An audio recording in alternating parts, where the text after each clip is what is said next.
Okay. Here we go. In 3, 2, 1.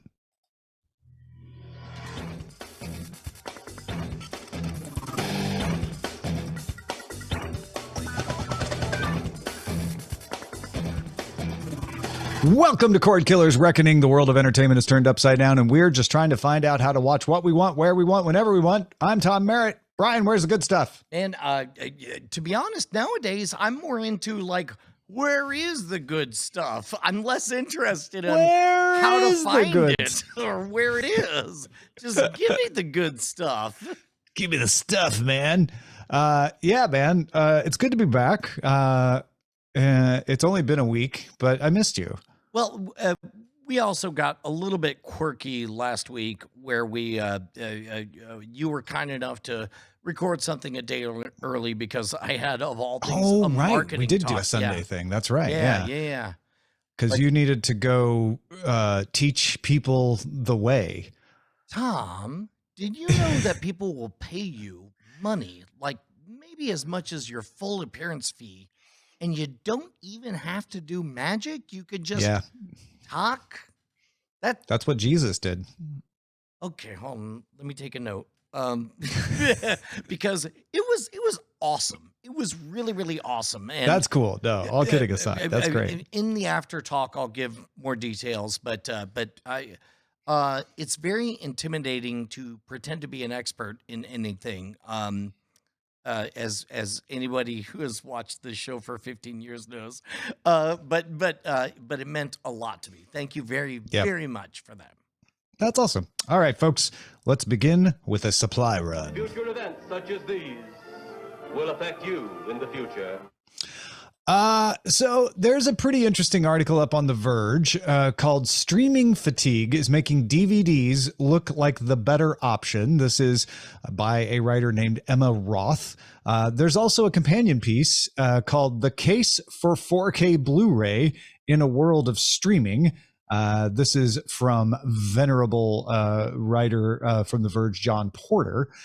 They're both sort of indicative, and I know they're both coming from The Verge, so they're probably planned together, but they're both sort of indicative of a leaning back towards, well, maybe we should be buying DVDs. Maybe physical media is better. Here's from Emma Roth's article here. She says, the variety in Walmart's DVD bin is seemingly endless. And for a price of about $5 per disc, you can hang on to it forever. You can't really go wrong. There's just something far simpler about sifting through a mountain of DVDs that I can pick up and hold in my hands, as opposed to flipping through the thousands of movies across the several different streaming services I've subscribed to. Plus, unlike streaming, the cost of DVDs is only going down. I also don't have to worry about triggering auto-playing trailers when I just want to read the synopsis on the back of the case. And I'm certainly not stuck staring at a screen for hours as I exhaust myself with too many choices. I'm legitimately, and I'm not doing a bit here, Tom, I'm legitimately confused in my heart about how I feel about this. Because on the one hand, there's part of me that experiences great joy when I keep on buying the same thing that I love again and again and again. And there's part of me that loved, past tense, the experience of re-experiencing a DVD but this time I'm going to listen to Brad Pitt and David Fincher talk about why they did what they did during Fight Club or whatever. But before we dive into this, do you have an inherent position? Because I don't think I do. I do have a reverence for physical media. I think it has a place. I think there's something about physical media, especially in a properly constructed collectible box, that is a product of its own, separate from I want to watch the thing. I think there's something about us that likes to have stuff. And if you love a franchise, having the box with the photo book and the director's commentary and the discs and the maybe a figurine or a special collectible of the Batmobile or whatever, right? Like there's something cool about that. That's not what Emma Roth is talking about here, though. I think this is a psychological backlash. it is on the face of it not rational to pay $5 per movie and say that's better than paying even $15 a month for unlimited movies, where you could watch a movie a night. You won't watch a movie a night, but paying $5 for a movie means you've paid $5. Like, people, you could go pay less than that for some movies digitally. It's the psychology of I'm just tired of how these streaming services work. And if you focus in on the section that I chose to read from her story, I think there is something to limiting your choice. I think the fact that you have an infinite scroll on all of these services is what causes the exhaustion with them. I think these services would be well served to give you a limited view sometimes and say, you could dig in here if you want to find the whole catalog, but let's just give you a DVD bin's worth of stuff to choose from and not give you the infinite scroll, because it is exhausting. And we like having our choices limited because it's easier to make a decision then. I 100% agree in the idea of unlimited scroll being a big problem. However, it is also, like a warm hug from a straitjacket. It's so sweet to know you only have so many choices, right? And it's a Sunday afternoon, you have 4 hours, and you look at your daughter and you're like, well, what are we going to watch? And then you look at what you have. Now, in my case, I do the dumb thing of like, you should watch this Paul Verhoeven movie. Have I bought it yet? Nope. I probably should have before. And then I buy Starship Troopers, which we'll talk about later. But in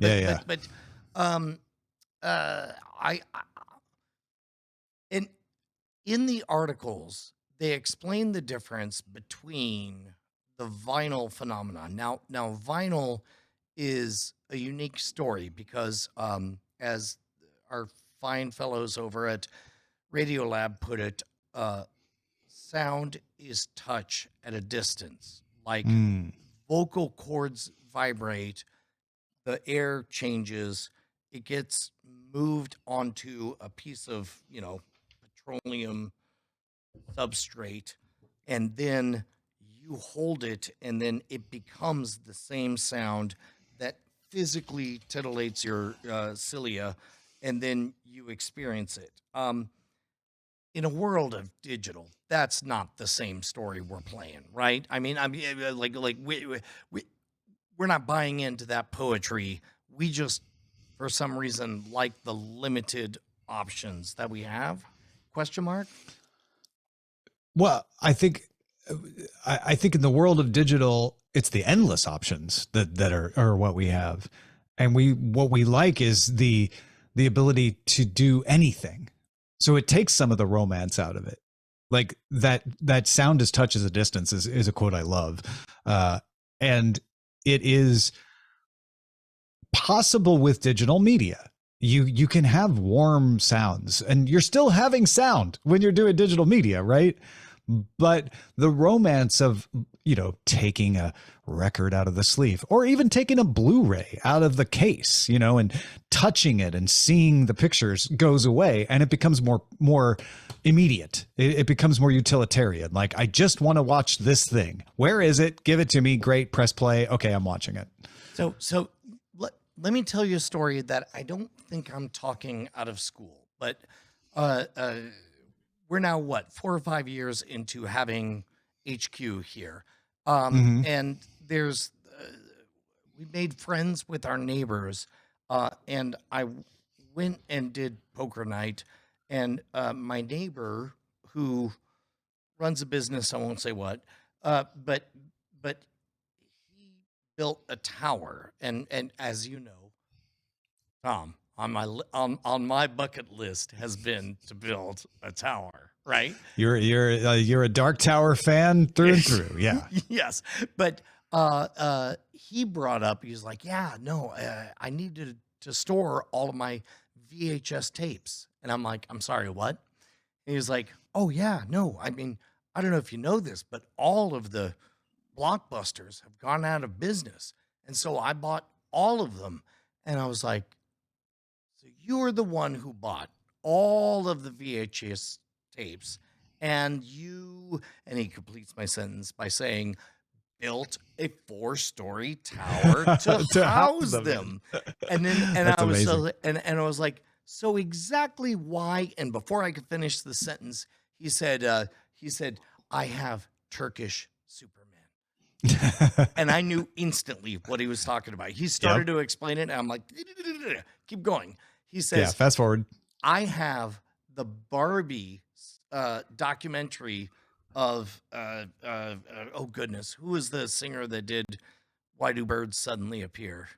Carpenters. Yes, the Karen Carpenter story as performed with Barbies. And I was like, I read about that when I was 19 years old. And then he goes on to detail, and it was very clear that to him, there was something special and precious and wonderful about having the actual thing, not clicking a button on the YouTubes and so on. Not finding it on Dailymotion, not doing a torrent of it, which you absolutely could do. You can do both of those. I would never, ever want to rob somebody of the joy that I saw in my neighbor when he described all of that. So I do understand, no matter how silly the medium is, I'm certain vinyl's a special case because vinyl's has a special history, but whether it's 8 tracks, cassettes, VHS, Reel to reel, DVDs, and Blu-ray. And by the way, of course, what we're doing is we're teeing up everybody to write us at cordkillers@gmail.com. But like, is there any unprecious format to you? Yeah, no, that's a really good question. Just to give John Porter his due, his article extols the value of Blu-ray and the fact that it's uncompressed, that you get a more dynamic range than any streaming service. You also have better audio. You might not notice the difference if you're using built-in speakers, but if you have a decent sound system, you might notice better audio out of Blu-ray. So that's a different kind of precious than what you're talking about, right? That's a current kind of precious. Like, I want the highest quality Blu-ray. What Emma was talking about in her article is the preciousness of limitation of choice and sort of physicality. And then I think you introduced another aspect of it is sort of the romance, and to borrow a phrase from Philip K. Dick's The Man in the High Castle, the historicity of a format, right? Like, when you play an 8-track now, you're not just saying, oh, I like the quirks of this format. You're saying, I want the nostalgia of it. I want the historicity of this 8-track, because it's not nobody makes 8-tracks anymore, right? So if you're playing an 8-track, chances are it's from that time period. So when you play REO Speedwagon's High Infidelity on 8-track, you're rejuvenating a 1981 again. So yeah, I think there's something precious about every format after a certain amount of time, right? Where it's like, I'm reliving this period of history. I'm recreating history by playing it. Well, I think there's also a little bit of like, I would never choose, all things being equal, to be restricted in what I could experience. However, I know that I found myself in a 2-day retreat in a room surrounded by books, and I've never, ever picked up the book Shogun before, but I did that night, and something special happened. So I don't know how much of it is like, no, it's superior and better to have less choice versus it is a wonderful experience to find yourself with very few choices, would be the way that I would put it. I think where I'm ending up here is I think Emma Roth is on to something, but it's not an alternative to streaming. It's, I think, discovering or rediscovering or unveiling the pleasures of taking a walk versus driving, right? going to the DVD bin and choosing a DVD is the equivalent of saying, you know what, I'm just going to walk there because I enjoy the process of walking and seeing the neighborhood around me as I slowly get there versus driving. On the one hand, I would never say to somebody who wants to take a walk instead of drive, well, you should just drive and drive slowly and look around. You'd recreate the experience of walking in a car. That would be ridiculous. And likewise, if you need to get somewhere fast and efficient, don't walk. That may not be the most efficient way. So I think these are just two different ways of consuming media. There's a serendipity and a physicality of physical media that we shouldn't lose. And is a different experience and is not an alternative to streaming. It's a different thing that's streaming. And I think streaming is still trying to find its final form. I think the endless scroll does have a problem, but I don't think the solution is to emulate physical media or fake up physical media in digital. I think it needs to figure out its own interface better. Well, you and I are both aware in marketing, even in digital media, of artificial scarcity. But I'll tell you this much, so you have a place where the rules are lay down all your arms. You're not going to use cell phones and so on. You're at your in-laws' house for Thanksgiving. So your eyes scan. And then your dad says, oh my God, they have Lonesome Dove. And your kid is like, what does that mean? And your dad is like, this is going to be so special and precious. And it is special and precious because it's the only game in town. And your dad just told you it's the best game in town. And so you sit down and you watch all of Lonesome Dove over Thanksgiving. It's hard. I've had so many wonderful moments like that. It's really hard for me to be against it in any way. Yeah. And I don't think you have to choose a side here. And I don't, and to be fair, I don't think that's what Emma Roth is trying to say either. But I think they're just different situations. And the idea that streaming will kill physical media. I mean, that's as ridiculous as, CDs will kill vinyl. They didn't, because vinyl had an appeal to it. CDs killed 8-tracks. Sure. They haven't even killed cassettes, which are having a little bit of a comeback too. So yeah, I don't know if this means DVDs stick around or if Blu-rays become, the physical format of the future, but I think there is some physical format. Maybe it's USB, maybe the thing is to put an uncompressed file on a USB stick so that you can stick it in whatever, you don't have to have a physical player. Maybe there's something to having a physical player in a tray that you could put it in. I don't know, but I think there is an attraction to physical media that is separate from streaming. And I think on top of that, if it's media that you are reconsuming, there are artifacts of how you consume that media. Oh, sure. Yeah, for sure. Become fetishized in your heart. For example, when it comes to high quality cinema, filthy film, that has hairs dancing around on it or maybe forgive me, but you experience pornography and there are artifacts based on whether it was VHS or Betamax. You understand what I'm talking about? But it's like there are literal subcultures of pornography that are based on clearly indicating. I think there's probably more widely accessible examples, but I get what you're saying. Yeah. Okay, maybe.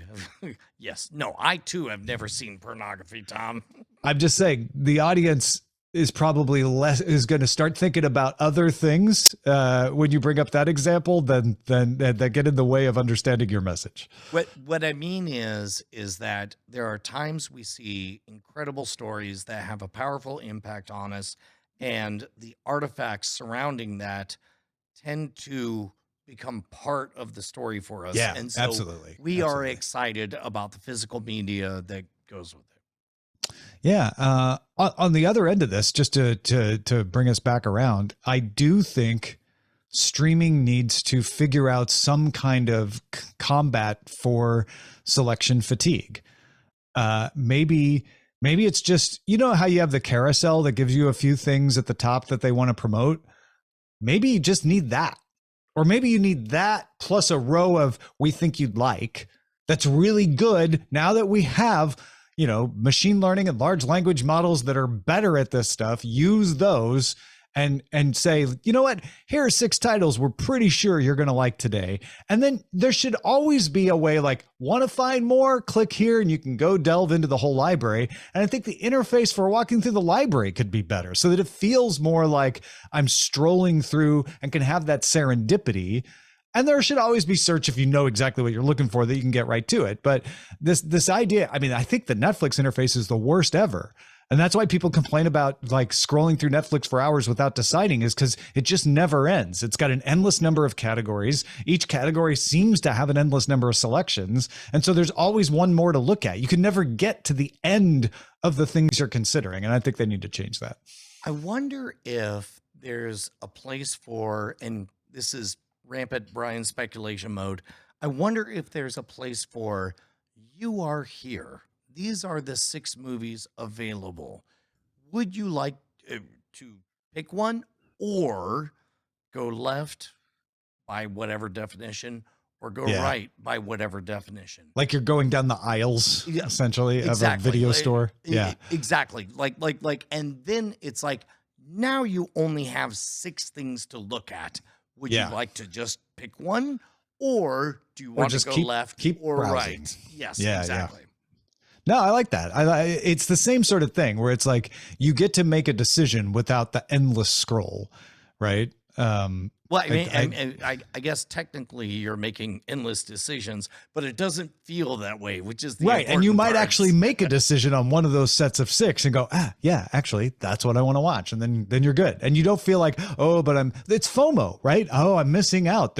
I can see there's dozens more. No, if it's just the 6, you're like, yeah, there might be something around the corner, but you know what? I think this is good. I think I'm going to go with that. Well, and plus also, this is the game I've enjoyed very, very much being a parent, and maybe this makes me a bad person, but like, it is clear at the age of 16 that Josephine Brushwood is ready for Paul Verhoeven movies. And so that has been the game. And I have offered her, these are the 6 Paul Verhoeven movies. Right. You're doing that. You're the selection curator. Exactly. Yeah. And then we started Total Recall, and then she was like, I am certain I have seen this. All of this is familiar. And I was like, well, guess who's about to watch Starship Troopers? Yeah. So yeah, I don't think it's about G. James B is like Dewey Decimal for movies. It's not about that.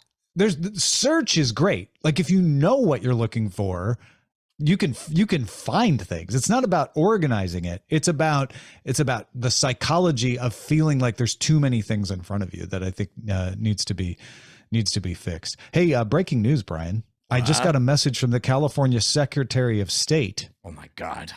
You got the same text I did? No, I hope not, because mine says my ballot for the presidential primary was received and counted. And if you got that exact same message, it would mean I voted twice. Also, you're in Texas, not California. I was about to say. So what does that mean, Tom? It means that I have exercised my right as a citizen to vote on my local officials. And in celebration of democracy, I think I deserve money. Yes. I personally believe that service means citizenship.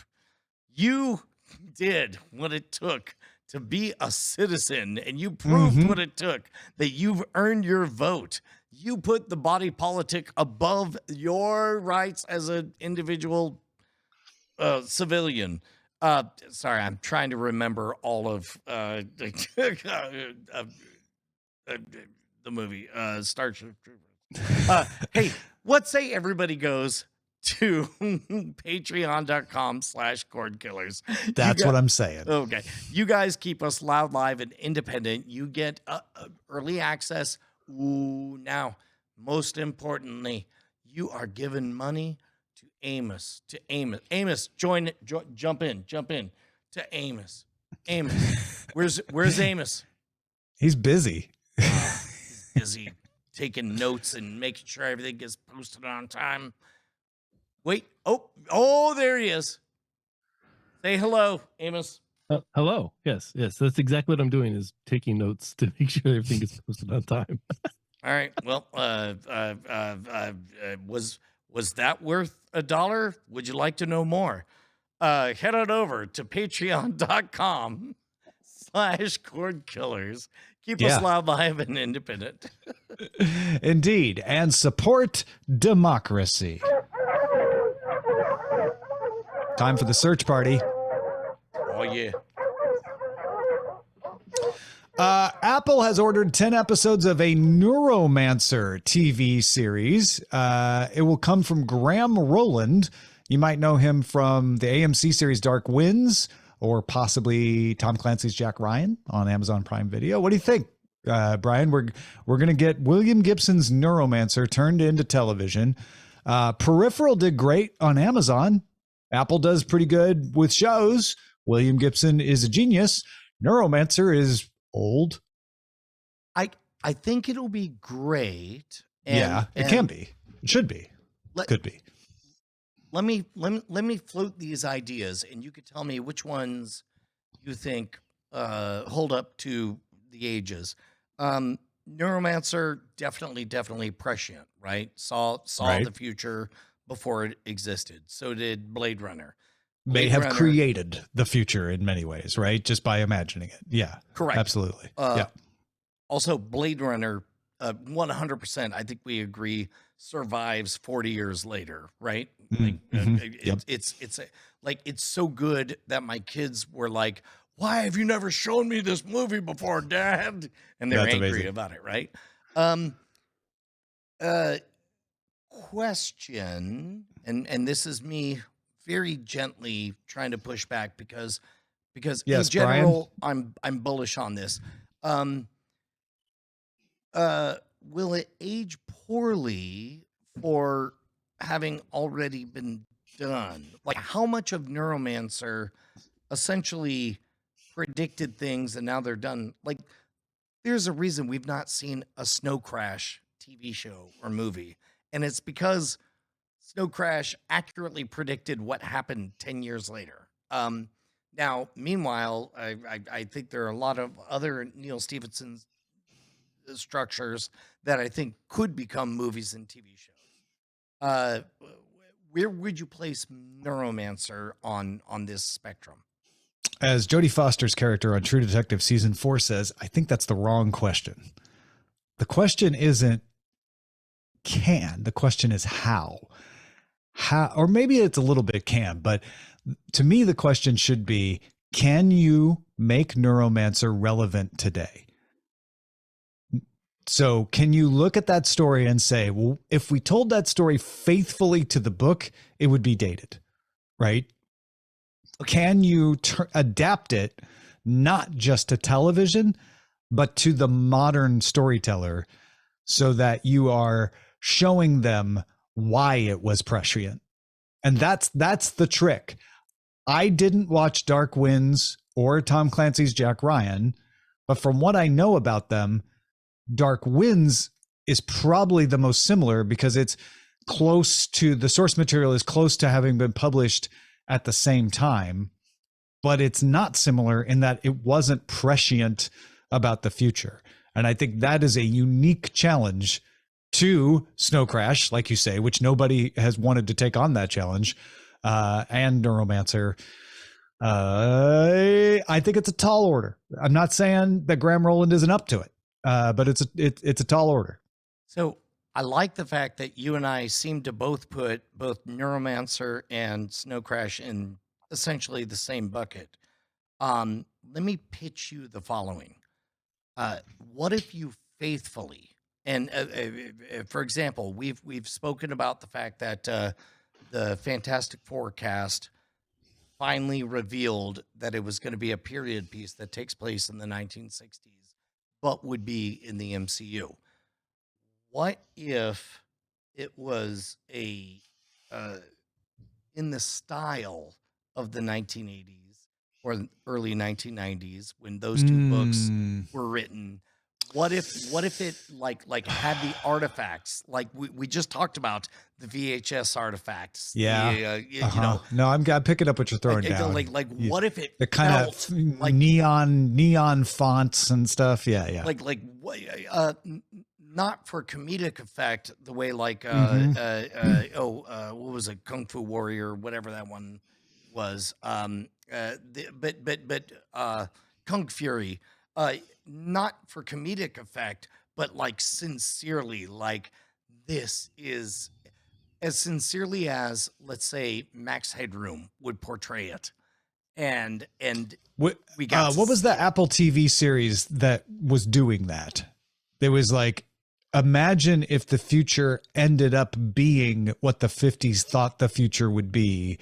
And there was like selling real estate on the moon and all that. And the guy from the morning show. No, that's one of your favorites. That's For All Mankind, right? No, if it was For All Mankind, I would have said For All Mankind. Okay. Although that is a similar example to what I'm talking about. I did like the dunk that you just pulled on me and then immediately rescinded. However, no, there was one that was even more. Like For All Mankind is an alternate history, right? Correct. For All Mankind is, what if the Soviets beat us to the moon? And then what happens after that? This show was all like, the future is exactly what the 50s predicted it would be, right? Like, all chrome and style and that's things. right. Hello Tomorrow. Thank you, Gaucho. Yeah. Yeah, there was somebody Hello like Tomorrow. selling insurance or something. Yeah, Hello Tomorrow. It did not go well because I think that's difficult. I think that makes a great trailer. I think it's hard to sell that as a story because of the dissonance. You love the style at first, but then you're like, well, which story are you telling? Is it a futuristic story? Is it a nostalgia story? And so it's tricky. It's tricky to pull that off because you've got competing interests there. Well, and full disclosure, my brain's a little bit blendered because I've been watching 1980s, RoboCop and Sure, and so on. So it's very odd to watch 40-year-old movies and explain to your daughter, haha, this used to be crazy. It's literally what you're doing right now. Will you please put your phone down? Because there's and watch this person pretend to use a communicating device that is essentially your phone. Yeah. Yes, exactly. Yeah, well, let us know. Cordkillers@gmail.com, where you fall on this as well. I'm looking forward to the attempt. So let's just leave it there. Hacks season 3 has a date. Deborah Vance returns to Vegas May 2nd. They'll do a 2-episode premiere and then 2 episodes a week until the finale, which will be a single episode, probably 2-hour episodes, I guess, on May 30th. They also released a list of the guest stars: Helen Hunt, Christina Hendricks, you might remember from Mad Men or Good Girls. Christopher Lloyd will be in there. Dan Bukatinsky, if you know him from Scandal. George Wallace, Tony Goldwyn. Those are all the big names that mentioned in Variety there. But yeah, I mean, that's what Hacks does. It tells the wonderful story of Deborah Vance and her young assistant. And then it, puts in some nice cameos here and there, sometimes playing themselves, sometimes not. But they're back in Vegas. Remember, if you don't remember, last season, they were on the road. They were doing a tour. Well, and specifically, like this is an actual world, and it's unfair for me to act like I'm the only one who has privileged access to this world. But good golly, this is exactly what the world of touring looks and feels like. And I really, really hope that this does well and that we get many more seasons of Hacks. Does this mean Deborah Vance has a residency? We shall find out. Because she did, and then she got rid of it. I don't know how much this is important, but I felt like we should at least mention it. James Gunn said he's not going to call Superman Legacy. He's just going to call it Superman.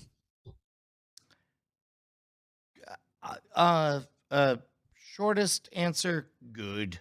I'm tired of subtitles in everything. Yeah. Just call the thing what the thing is. Is that okay? I feel like 2 years ago this would have been a huge story, and we're so tired of superhero stuff now that everybody's like, yeah, okay, great. Right. Just call me when it's out. Or the time they killed Hitler, the movie, the time the guy went across the desert, the film. Like I don't know. The guy who created the atomic bomb and felt bad of it. Yeah. Now we're playing this game. Who discovered DNA? Question. The doll that came alive and came to Earth. Except he was always on Earth and was always evil. Wait, that's Planet of the Apes. The Okay. devil.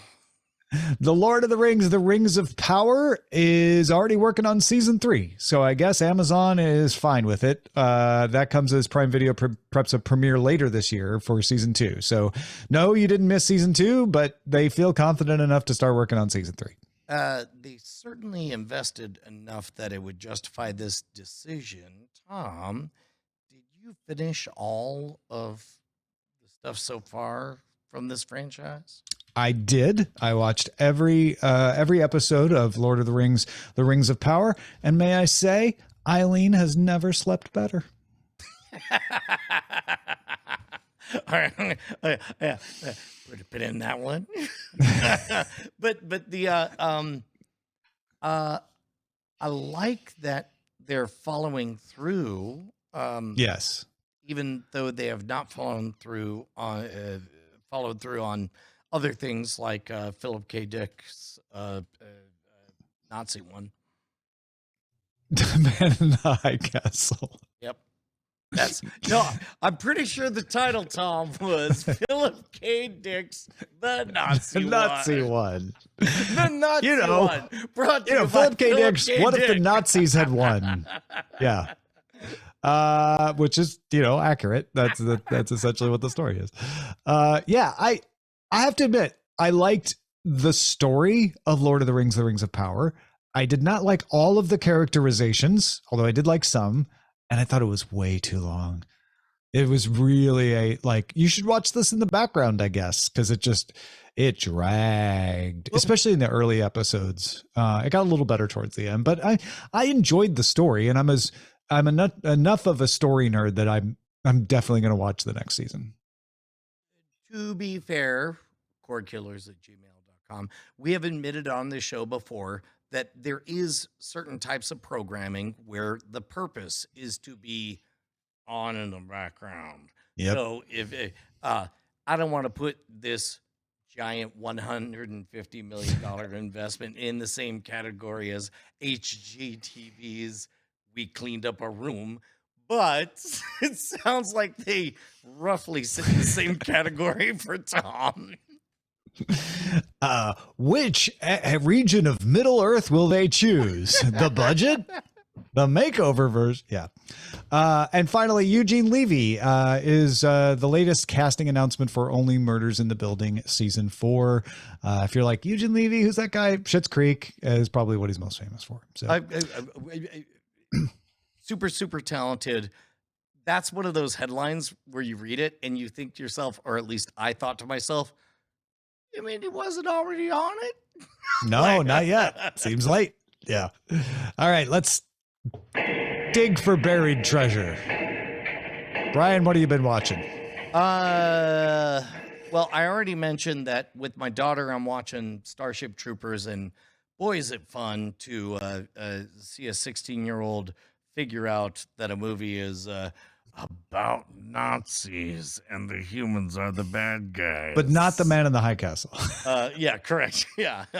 But a couple days ago, we went and saw Dune 2, and I want to speak specifically about the fact that of all the places to see it, I'm very, very thankful that Justin invited me to go see it at the Alamo Draft House on Lamar, because they had, I don't know, some kind of like crazy curry cinnamon flavored popcorn or whatever. Of course, as they should. And at first I was like, what is this? No. And I was like, I think I kind of want some of that. And then the movie starts and they're all like, yeah, there's spice in it. And it's like, I have heard before seeing Dune Part 2 that the best way to experience it is in 3D with a Apple VR or something or other. But I defy anybody to impress me more than being in a room full of other people where I'm just smelling what my brain tells me must be the spice, eating popcorn with the spice, watching hallucinogenic images caused by the spice. It was awesome. It was awesome beyond words. A little bit weird, all that jihad imagery. Outside of that, totally awesome. The spice. Yeah. Well, the jihad imagery comes straight from the source material, so that doesn't surprise me. I haven't seen it yet. I've heard it's amazing. I heard it's even better.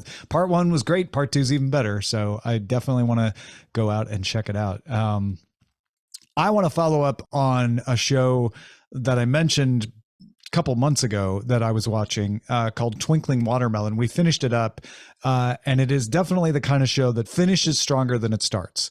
If you watch it and you start to feel like, I don't know, it seems like it's dragging, maybe it's a little obvious, stick with it. The premise of the show is that there's a guy who's a coda, child of deaf adults. He wants to be in a band, and his father forbids it. It's like, no, you're wasting your life. Don't do that. There's a little bit of magic, and he goes to sell his guitar, but he sells it to this kind of guitar shop that only comes out during the full moon, and he gets sent back in time where he becomes friends with his father in high school, and his father can hear, and his father never told him that. And so he has to figure out, like, what happened. There's the temptation to try to prevent an accident that would cause his father to lose his hearing. But also he meets his mother, who also is in the past, but she cannot hear in the past. There's a temptation to want to help her because her life is hard. And then there's some other complications along the way. And he has to figure out what he's supposed to do in order to get back to the present altogether. It's a delightful story. It's about rock and roll. It's about high school. It's about, can you change your fate? And if you want to check it out, it's on Viki. It's called Twinkling Watermelon. Tom, you defeated me because you were so sincere in explaining what this was. I never once got the opportunity to shout, Marty, or Great Scott. It's not you. It's your children. It's your children. Yes, exactly. Or play Earth Angel, or say Marvin. Also, he never has a crush on his mom in Twinkling Watermelon. So there's that difference as well. If you got something you want us to shout out on the show, email us cordkillers@gmail.com. Meanwhile, I sent out my newsletter, Free Tom newsletter, on Friday, letting folks know that I will be at Founders Day on April 8th for the eclipse, for the celebration in Austin, Texas. And Brian, they all should come too. There's not just because I'm going to be there, right? Yeah. Before we talk about the event, can you and I just share for a moment what a great, wonderful medium email remains to this day? It's been 30 years since you and I started playing on email, but email remains a private conversation. Like, you can say, hey, I'm concerned about this, or this seems to be the way things are going, or whatever. So before we talk about the event, I want to encourage everybody to follow freetomnewsletter.com. And if you're up for it, just sign up at gimme.scamstuff.com. We'll pretend like you're being, you will be entered into a contest, but ultimately you'll end up on my email list. But Tom, is it just me, or is that, for me, that is my favorite way to talk to people, because it's direct, earnest, and private, and I don't have to worry about it being upvoted or downvoted. Oh, yeah, for sure. And people can still comment. It's called replying to the email. Exactly. You know? Right. Yeah. And guess what? You don't need to call it a DM or nothing. It's like, no, there's no, yatata vaudeville show about any of it. It's so great. Yeah, no, I love it. In fact, my email on Friday was just kind of me talking about my week, mentioning that because I had just booked all my travel, where I was going and all of that. And I got a couple of people who were like, that was a really good email, which, you don't hear that about your Twitter posts. Exactly, Usually. right? So I will, per the event, yes, we're doing an event. If you go to foundersdayeclipse.com, you can buy a ticket. But many people are still able to buy tickets to get to Austin, but all of them are surprised that there are no rental cars available. None. The reason that there are none is because everybody is renting cars as an insurance policy in case it's cloudy. Now, meanwhile, I'm having to play a different game. I'm having to create an event that's so great that you don't really care whether or not it's cloudy or not, which fingers crossed. But make friends with someone who has a car if you intend to drive off and go to where the weather is clear. Yeah, indeed. And get to Founders Day. What's the URL again? I always forget. Foundersdayeclipse.com is Founders Day. Yeah, that should just forward to the scam stuff thing. Excellent. All right, time to scan the horizon. I got to remember to start this earlier. It just sounds like I'm taking a, there we go. Netflix used to let you subscribe through the Apple app, meaning it had to give Apple 30% of its fees, or 15%. It did changed over the years. But in 2018, Netflix just said, no, we're not going to do that anymore. You want to subscribe to Netflix, go to netflix.com. We're not going to take it through the app. But if you had already signed up to the app, they let you keep getting billed that way. They didn't cut you off. They're like, well, you already signed up. Well, I guess we'll just keep giving Apple the 15%. Well, Netflix is over that. Users who were being billed through Apple will be alerted that they must provide Netflix another method of payment or their subscription will be canceled. It also means they lose any lower prices they've been grandfathered into as well in a few cases. But mostly it's go to netflix.com and re-sign, and change your billing info or you're not subscribed to Netflix anymore. So I think we both agree that they have the right to do this. But I Certainly, would love to discuss. As a comparison, T-Mobile recently made me change my payment method for T-Mobile. They said, we're not taking American Express anymore. So you have to change. And I had to go in and put in a different credit card. So it's in some ways no different than that. So the game I'd like to play with you, Tom, is this the right time to make this play? Like, one of the recurring themes we've had on this show over the last 2 years has been Netflix increasingly pinching pennies and grabbing crumbs and all of that stuff. Is this a bad look, or are they just well positioned such where it's like, what are you gonna do? Watch Hulu? My analysis of this is that Netflix did the math. Probably over time since 2018, that's 6 years ago, a number of those people switched their payment method anyway. A number of those people just dropped off and canceled, and they have a small enough percentage of people using Apple in-app billing that they look at the 15% they have to give Apple and go, okay, that many people times 15% equals this much money. Then they have a fairly good estimate of like, if we force them to change, this many people will change. This many people will take the opportunity to just drop off. This many people will drop off because they missed the email or whatever. And the number of the dollar amount they have to keep giving Apple is bigger than the number that they will lose when people drop off. And so therefore it makes sense to just say, you know what, we're not going to do it anymore. We're not going to give Apple a larger cut of our revenue than we have to. If I had the Fight Club DVD, I would exactly play the scene where the main character says, the exact same thing about the recall of flawed vehicles, where it's like, if X is the number of flaws and Y is the number of people who get killed, and if the combination is less than the cost of a recall, we don't do one. And in Netflix's case, I think it's worth pointing out, no one dies.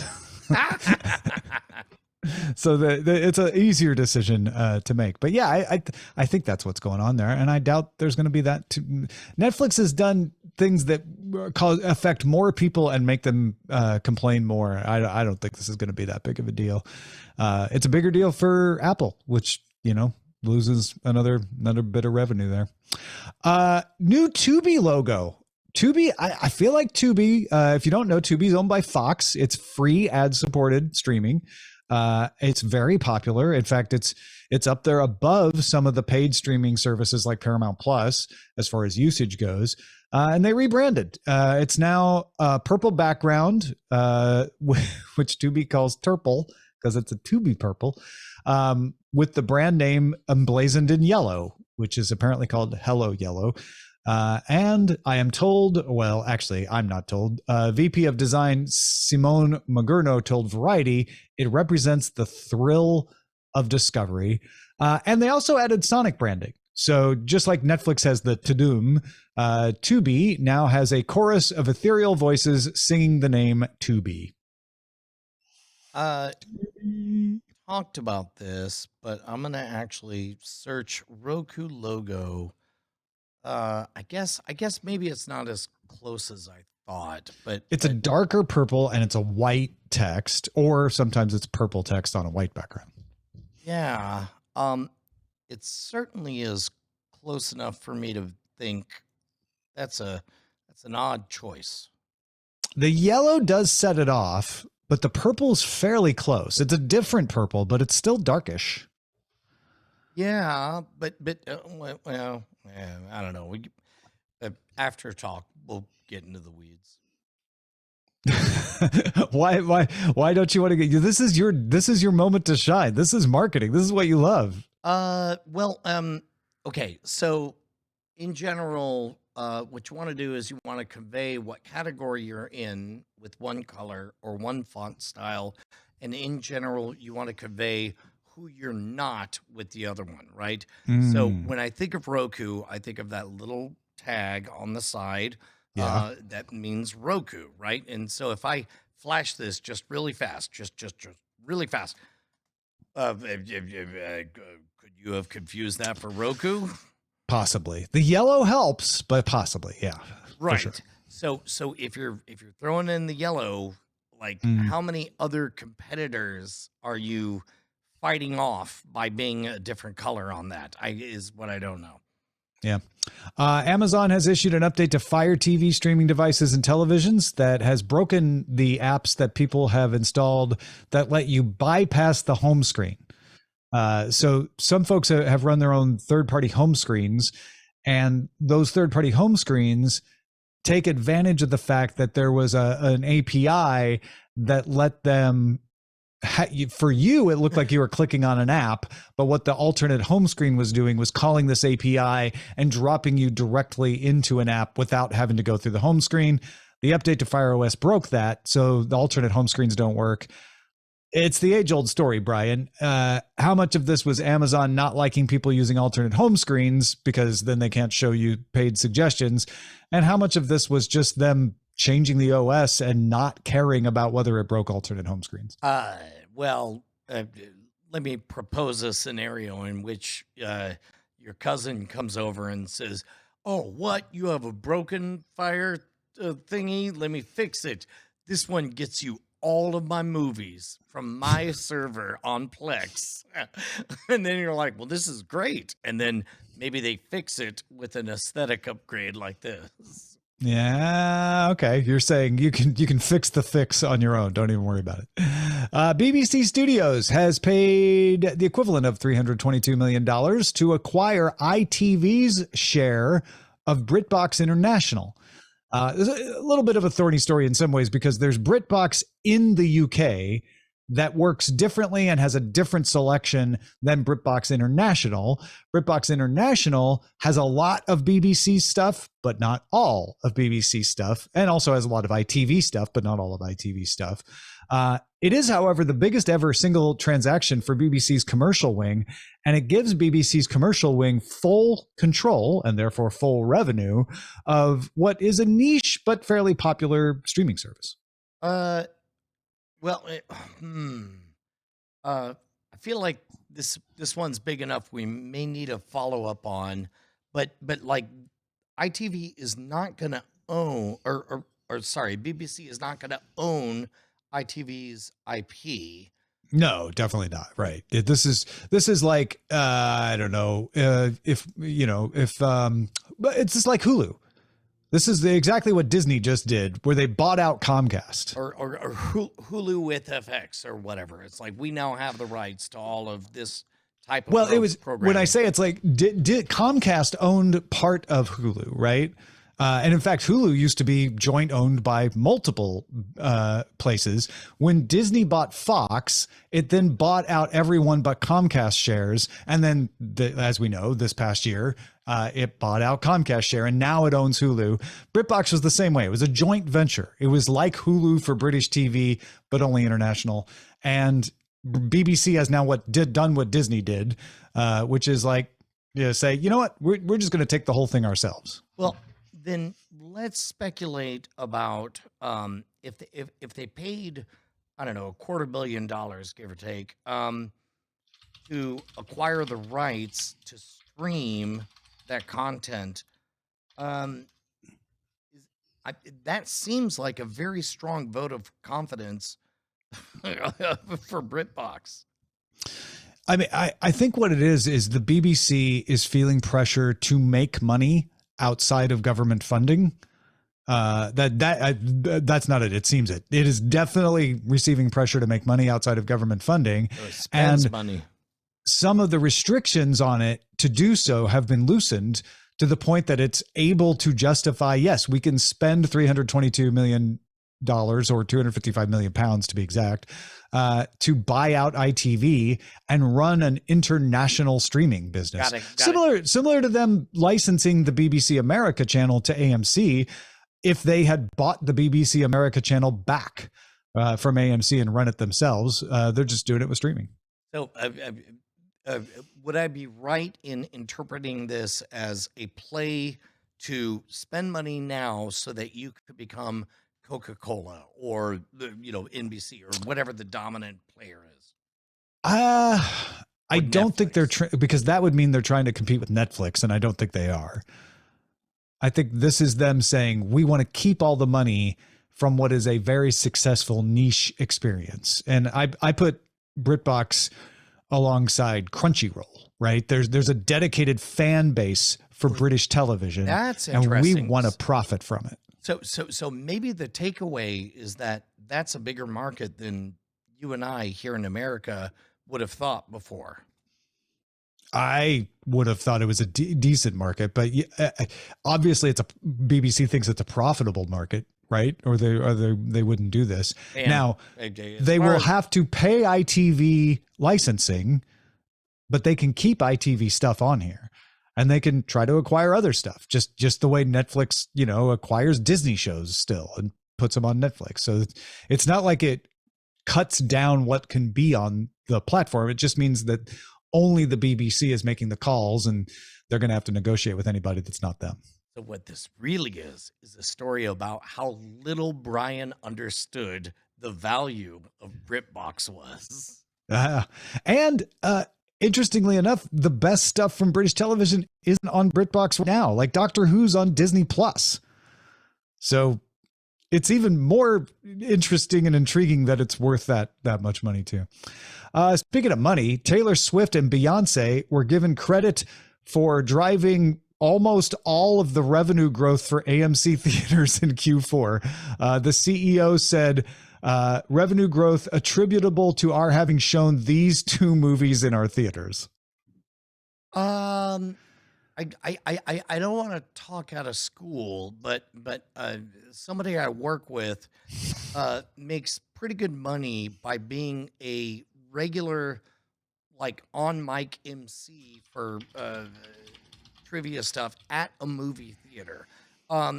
We've talked about the emerging space of like, what does it mean to be a movie theater? It used to be a very simple thing. It was like it was the one place where you could go to see this movie or what have you.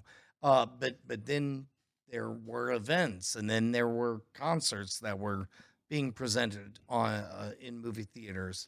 Um, is there anything about this story that tickles you to speculate?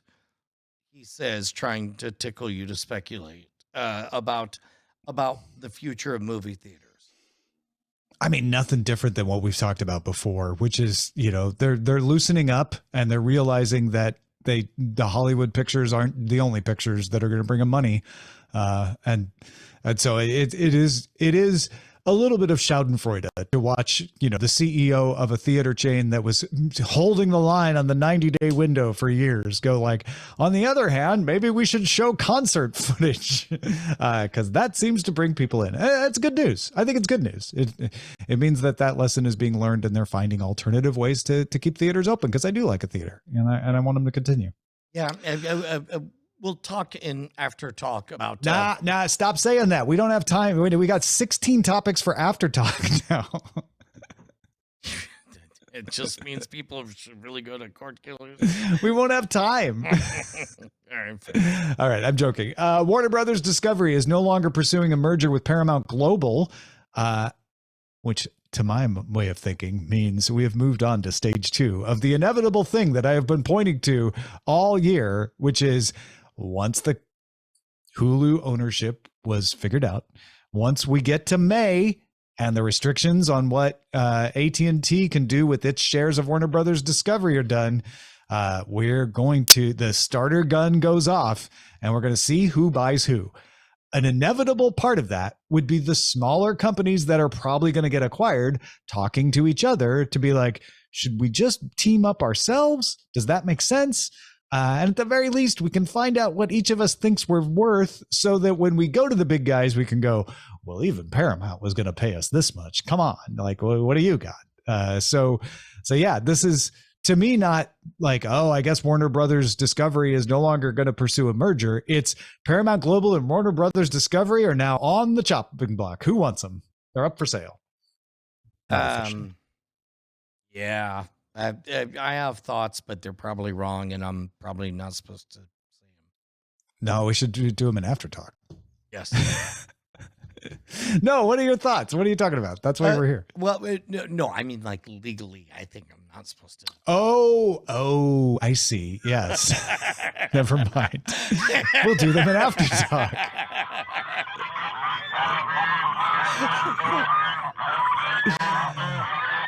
We got a couple of really good emails. One was sent from a Pixel, and the other was sent by Richard. Both of them said that Amazon raising its price, like all of their services, would have been preferable to leaving the price as it is, because everyone expected Amazon would be ad-free. And Pixel wrote, if, say, you renewed your yearly subscription in September before this was announced, I think people would have a point saying that this was a bait and switch, and they should still have gotten ad-free until the current yearly period is up. And Richard said, I think it's not about people expecting no ads forever, but about customers who have already paid for a year's worth of Prime, expecting shows without ads to suddenly have to pay more during their subscription period than they had already paid. Yeah, to be honest, it is a bit curious from a customer service experience that they wouldn't just let a lot of people slide, but instead just take something away that they expected when they bought. You know, it's well, but they actually added something. The ads. Oh my God. I was trying really hard to be defensive, and then you said they added the ads, and I'm like, yeah, no, screw those guys, Tom. Yeah, I think psychologically, you guys are absolutely right that's what it feels like. Is I paid for ad free, and then you put ads in it. I think legally though, when you're in a court, it will be, was it promised to be ad free? Like, where did you get the idea that it was ad free? Did you just assume it was ad free? Well, then it's on you, is what the court might say. Well, and legally, one might say, you bought a expedited shipping program. Yeah, especially if it's that, right? Got the gift of content. You got used to the content arriving one way, and then now you're crying because the content arrives some other way. That's not how I feel, by the way. Yeah. Not to mention, there were ads in Amazon Prime Video. You likely never encountered them, but if you watched a show that was on Freevee in Amazon Prime Video, it would play ads sometimes. So I'm sure Amazon's going to point to that edge case as like, but we already had ads. We just increased the number. It's not like we didn't have them before. Antoine wrote in and said he remembered some time ago we were talking about using our phones as a second screen while watching TV shows.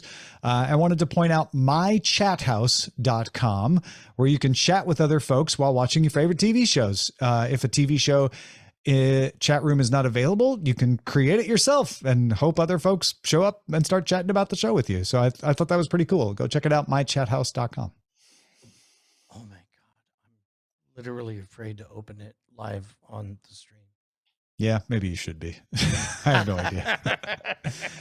I mean, especially because if you drop an H out of My Chat House, it becomes an entirely different site. My Cat House. Fair So enough. just type carefully, everyone. Type it's mychathouse.com.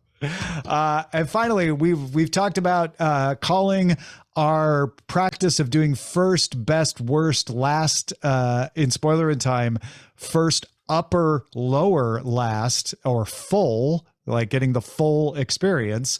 But we were like, is upper and lower the best? John wrote in and suggested that UNL in full could be ultimate and loser for the best and the worst. So first ultimate, loser, last. Oh, look, Tom, I'm trying not to get too excited, but I think there's a full-on separate podcast here called The Full Experience, where we experience it. I will, most of this will be in the after talk. Take that, patreon.com/Cordkillers. Justin brought up the idea of like in between. So we do 4 episodes, and then we do a very special episode. Doesn't have to be from the same show. Just some like an amuse-bouche. Dissect some kind of very special episode, and then we get back to the full experience on the next thing. Yeah.